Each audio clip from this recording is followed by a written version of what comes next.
Buenas, me chamo Rodrigo Fernandes.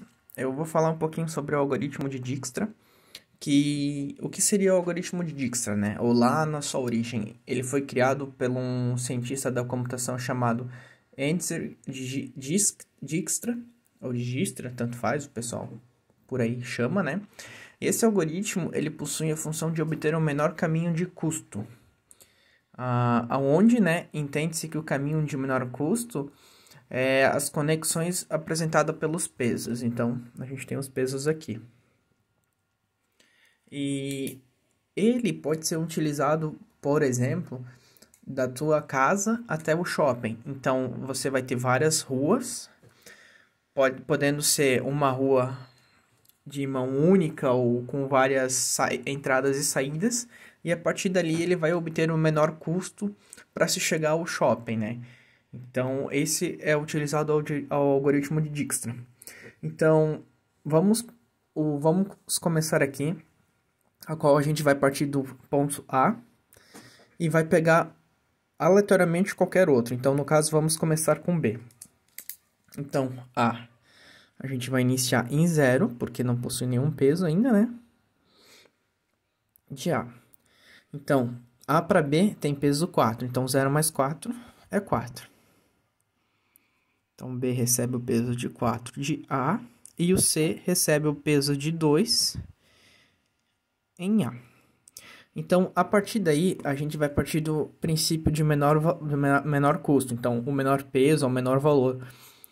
E, neste caso, né, como a gente já iniciou, o menor custo ou menor peso é o C.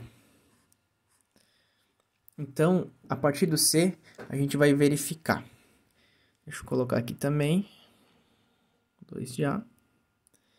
C para B, que o custo é 1, então 2, mais o custo de C para B é 1, então é 3. Então, B vai receber o custo de 3 de C. E o C para D é 8, mais o custo de A para C é 10. Então, o custo de 10 em C. A mesma ligação de C para E. Então, a gente tem o custo de A para C, que é 2, mais C e E, que é 12. Então, o E vai receber o peso 12 de C. A partir desse momento, a gente vai verificar qual é o menor peso. Neste caso, a gente já consegue notar que temos os valores 3, 10 e 12. Então, o menor custo é o 3, que a gente pode ver aqui. Então, o 3, que é o B, ele vai partir de B para D, que é o que? É o peso de 5. Então, 5 mais 3 é 8. Então, só vou colocar aqui que parte de C. E o de B para D, o custo é 8.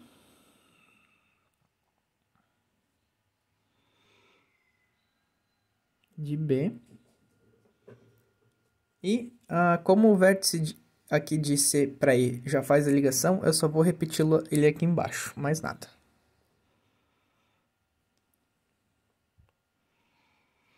Então, a partir desse momento, a gente vai verificar qual é o nosso menor custo. Se é 8 ou 12.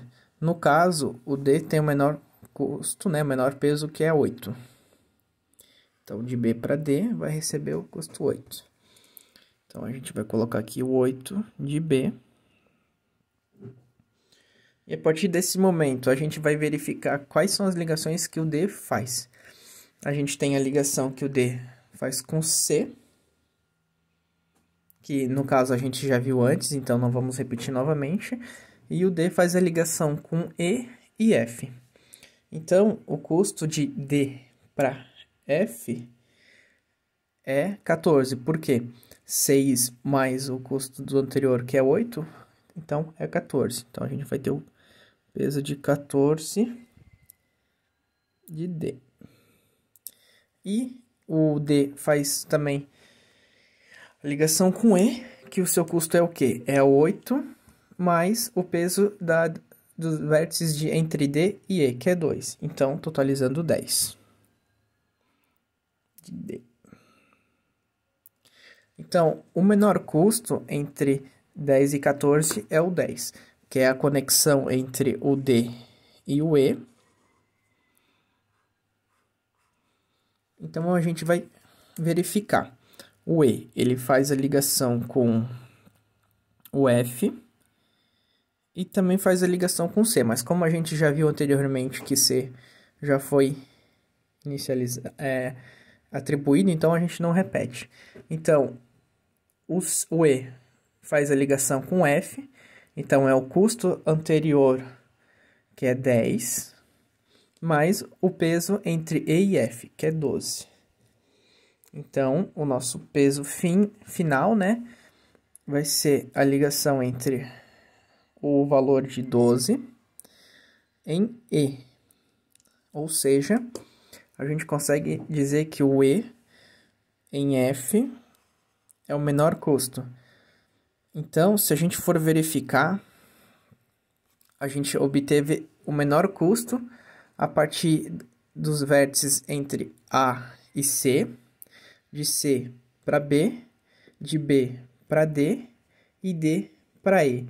E por fim, de E para F. Então, a gente teve o peso de 12, que foi o custo total para se chegar de menor valor do vértice, iniciando em A e finalizando em F. Uma coisa legal também sobre o algoritmo Dijkstra é que ele já é utilizado na prática, né, no caminho de menor busca, que é que nem eu citei o exemplo no início ali sobre tu sair da tua casa até o shopping. Ele também é aplicado em roteamento de pacotes, em redes. E um outro exemplo legal que a gente às vezes acaba não se tocando, mas tá o dia na nossa rotina, é a questão do GPS. Então, o GPS ele utiliza a rota de menor custo, que utiliza também o algoritmo de Dijkstra. Então, o GPS é uma coisa muito importante que a gente vê hoje em dia, e utiliza o algoritmo de Dijkstra para obter o menor caminho até chegar de um ponto de partida ao fim do seu destino. E esse seria o trabalho. Espero que vocês tenham gostado. E obrigado a todos.